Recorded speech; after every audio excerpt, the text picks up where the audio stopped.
Hello and welcome to this mini lesson on managing personal growth through lifelong learning focus.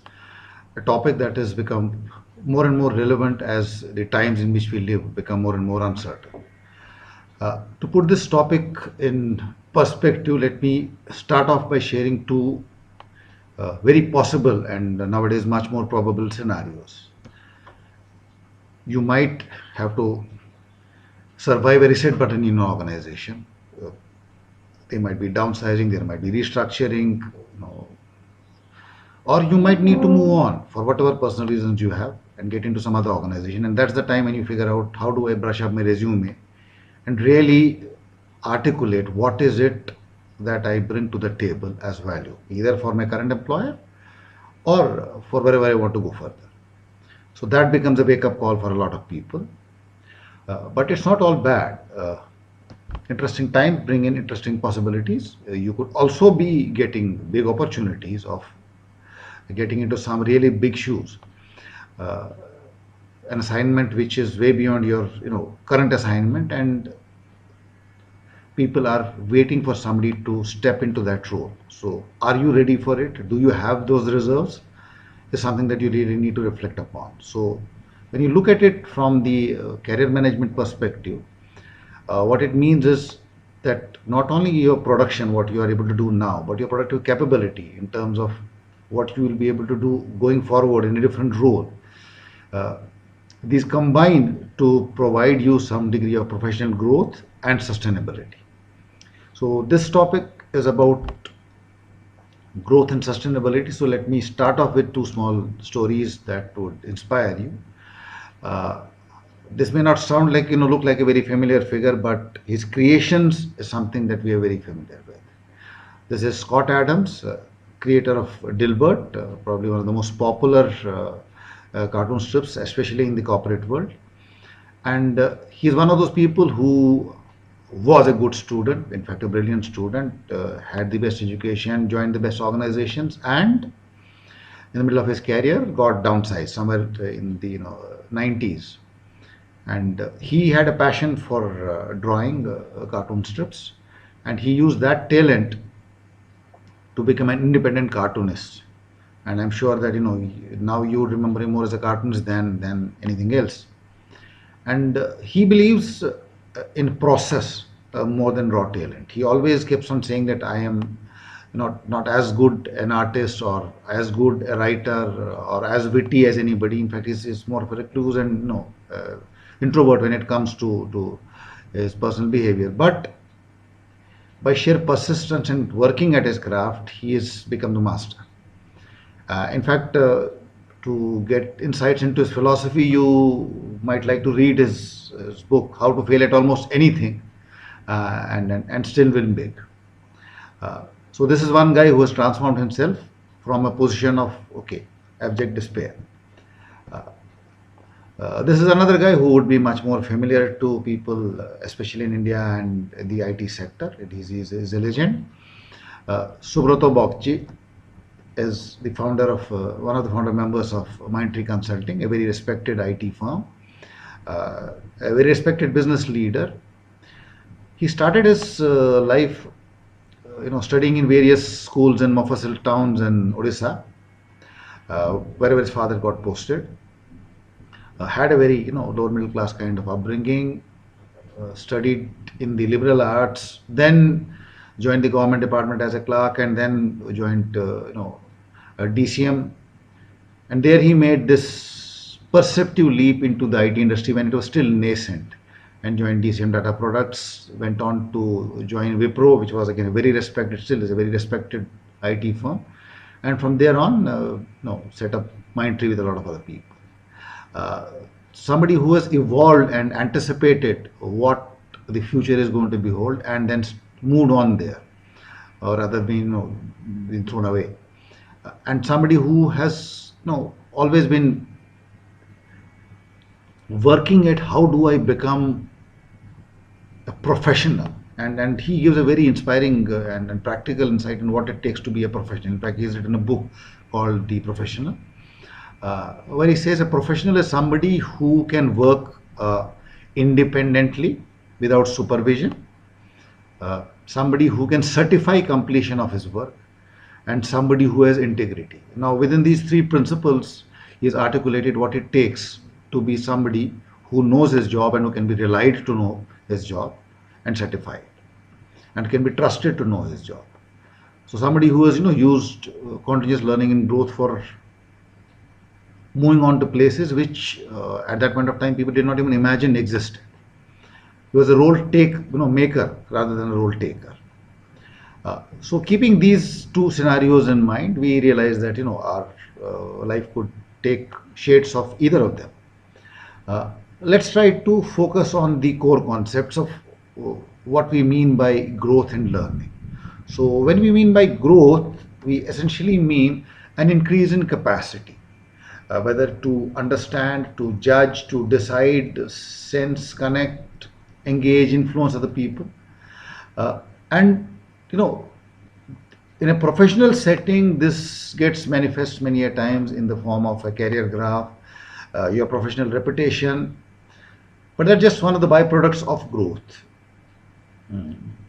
Uh, as a person, your growth is reflected by your presence, your maturity, the poise, the composure, the kind of self-esteem that you manifest wherever you are there, and people can sense it. That inner calm that pervades around you. So this is what we're looking at in terms of growth. Though uh, increase in hierarchical position is just a byproduct of all those things. Let's look at the other term, learning, which we have linked with growth. When we know learning is the act of acquiring new or modifying and reinforcing existing knowledge, behaviors, skills, and values. So it is more than just information collecting. It's about, again, acquiring the ability for better behavior, for more effective behavior. And again, we have to appreciate that it's not something that you get as a bullet shot. It's built upon and it's shaped by whatever you already know. So it's an accretive process. It's more of a process rather than a collection of factual and procedural knowledge. And that's why you realize experience does count, because you have to make sense of whatever new you are getting as inputs. Uh, Again, it's learning if the changes produced are relatively permanent. I mean, reactive actions for correcting short-term gains are not really learning. Uh, and why it is important? Because learning is a process of uh, developing competencies. Let's explore this issue of competencies in more detail, because it's especially relevant when you're looking at your organizational growth, and a lot of HR professionals also are mapping you on all those things. So when you look at competencies, you realize competencies are an amalgamation of a lot of different kinds of capabilities. You have skills, which is things you can do at coding or at a surgery, uh, or rigging or fitting, things like that.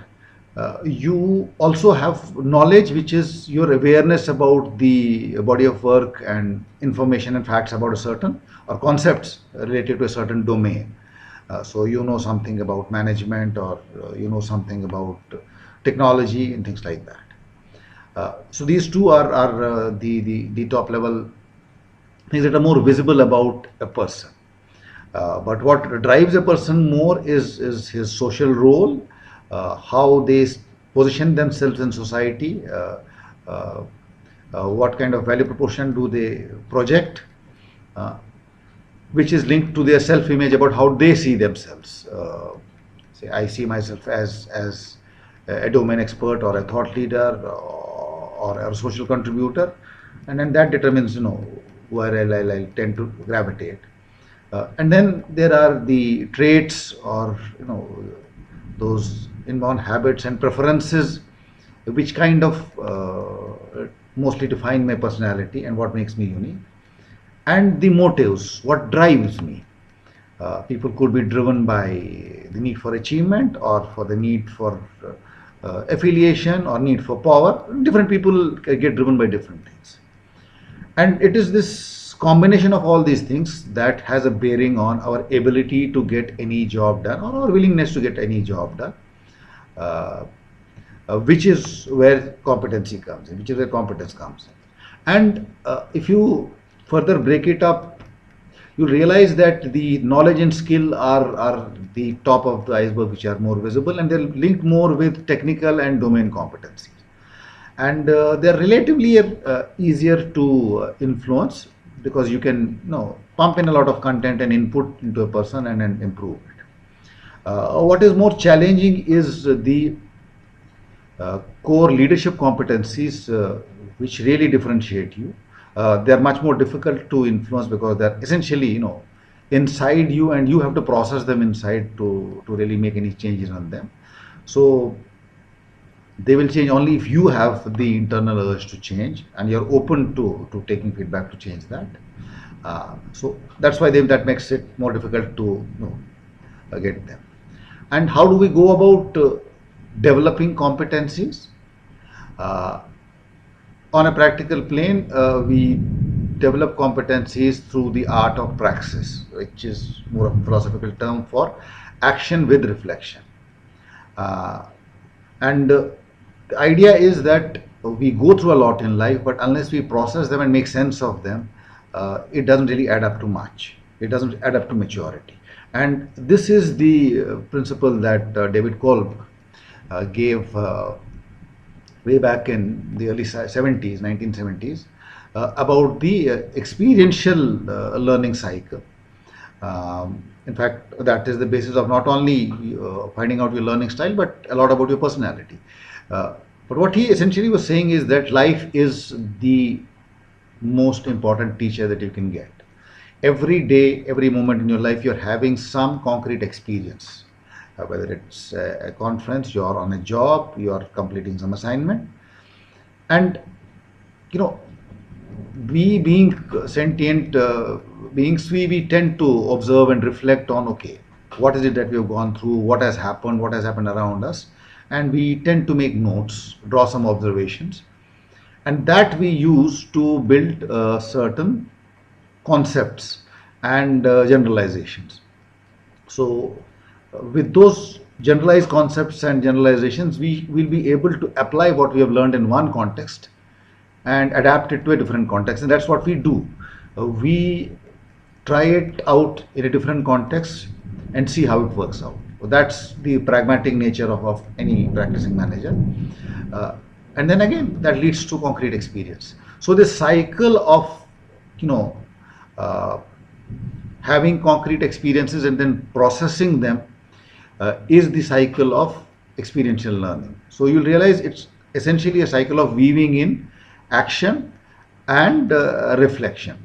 So the top and the left part of this cycle is a bias for action, feeling and doing. The bottom and the right portion of the circle is a bias for reflection, observing, seeing, and conceptualizing, working out logically.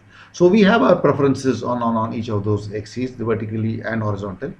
But the essential argument is that you need to go through the complete cycle for any experience for you to add to your learning. And this process of accretive experiences helps you to become wiser as you go along and more competent as you go along. Uh, Again, taking this process of action and reflection slightly deeper, let's understand how it works out and what kind of corrections that we can make. We have a very interesting perspective on learning when we look at single loop and double loop learning, a concept that was given by Argyris and Schoen. What it says is that whenever we start off on a job or we decide to take some action, we have certain core assumptions, mental models, goals, in our mind, which drive us to certain actions, which guide us to certain action strategies, tactics, procedures, and tools. And because of that, we get some outcomes. Now, more often than not, the outcomes don't exactly match what we had anticipated they would be. So there's a need for some correction, some calibration. and you can do it at two levels. One level is what is known as the single loop learning. You make operational adjustments, calibrating your approach for a few things, and normally you realize this is the domain of the technical or domain learning.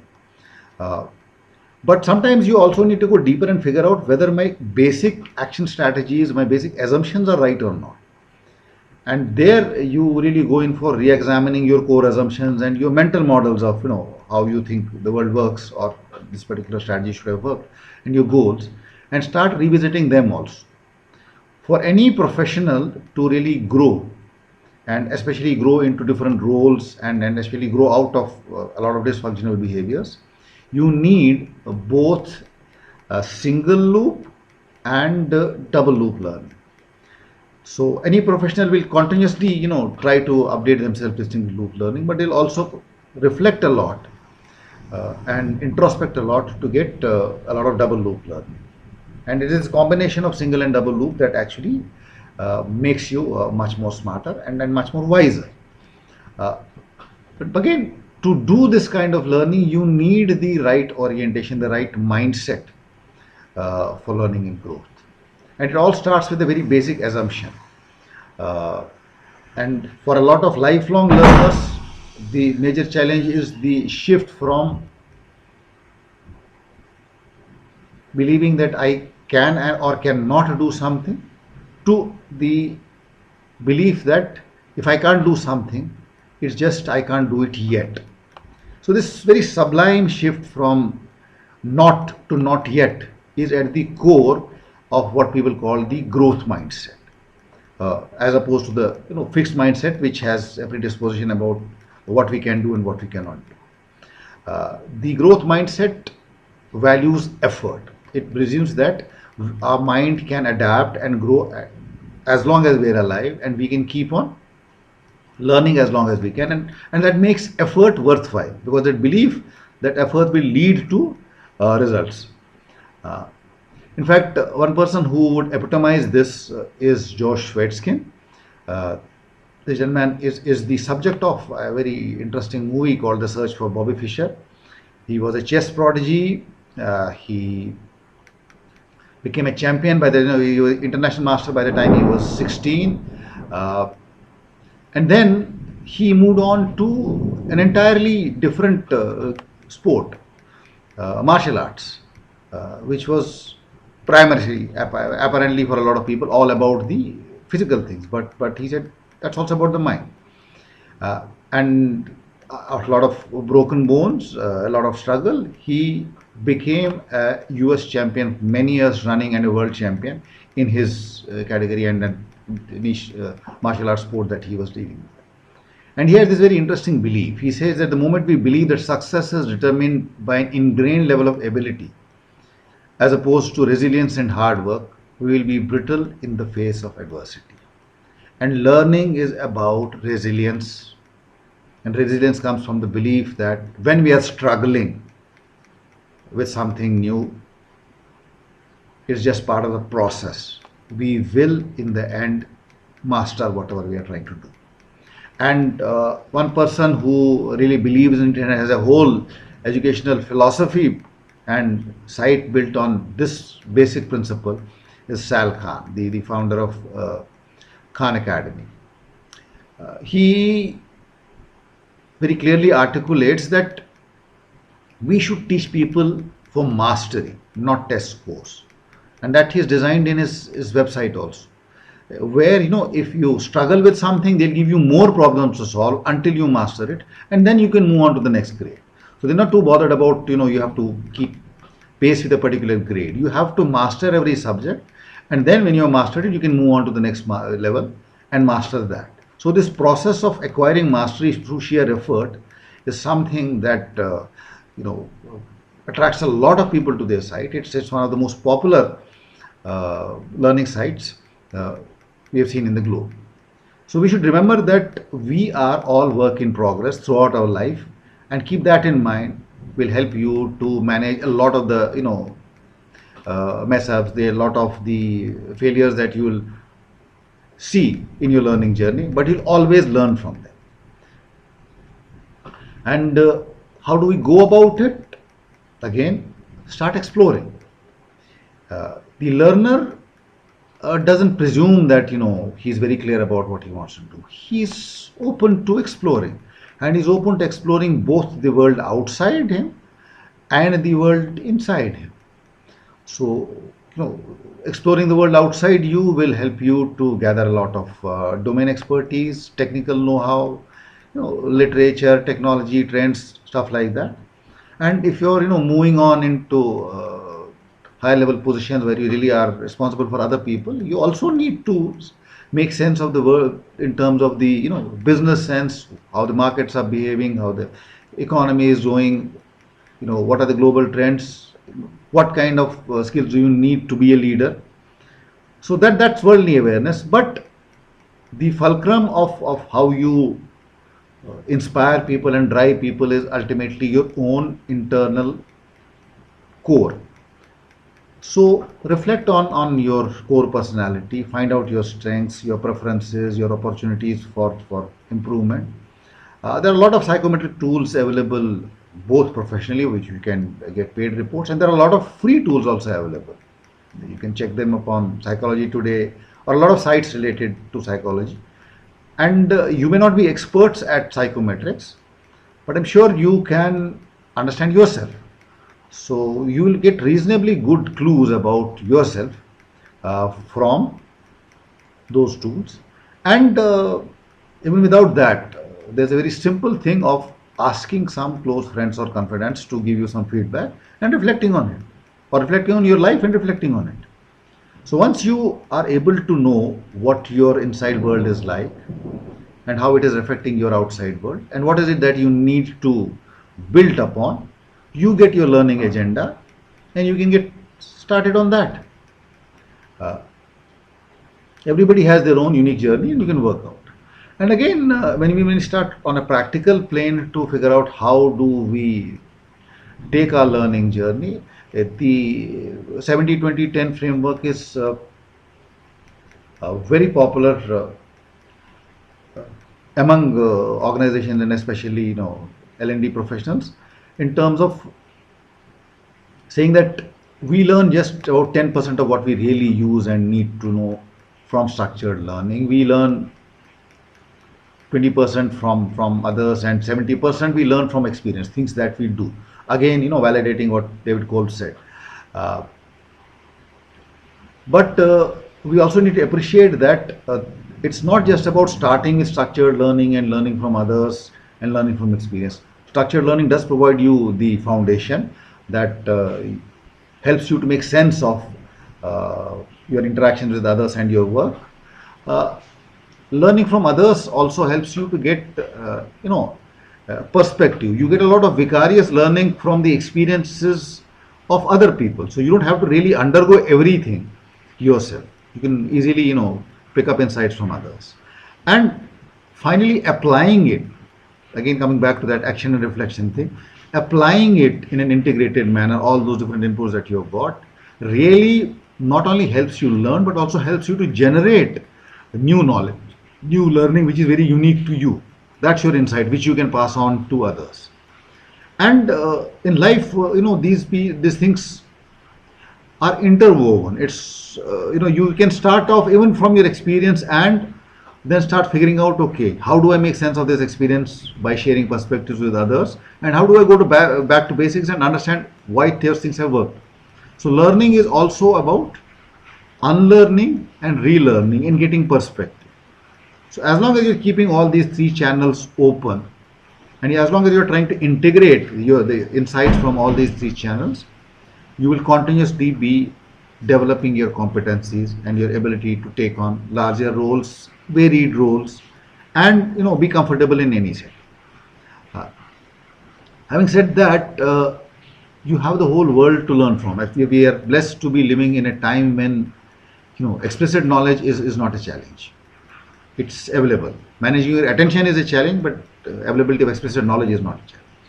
Uh, the humble documents at your workplace, manual, technical literature are important because they are immediately relevant to your work context.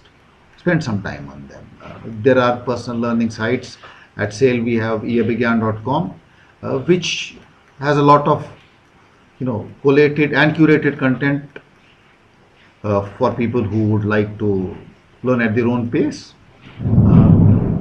You can build your own e-library from whatever the sites you've discovered from the internet. Learn from people. Uh, get people to coach you. Get people to act as your guides and mentors. And as long as you're authentic and sincere, people love to help. You can even try reverse mentoring if you've gone through in your career for some years. There's so much that you can learn from the rookies because they'll give you a fresh perspective. They'll be very savvy on a lot of new technologies and new ways of looking at things, which can come in very handy for you. Uh, do a Johari window exercise with people who know you well. They'll tell you what your blind spots are, and you can, once you get a lot of your hidden portion out in the open, you'll be much more relaxed and comfortable. Build your own personal learning network. People around you are rich sources of learning. And at the end of the day, the best way to figure out the validity of what you've learned is to try it out. So get out of your comfort zone.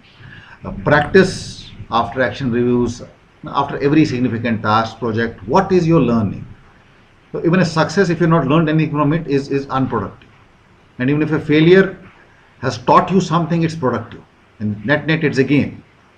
Uh, take up projects that challenge you. That's when your learning is actually accelerated.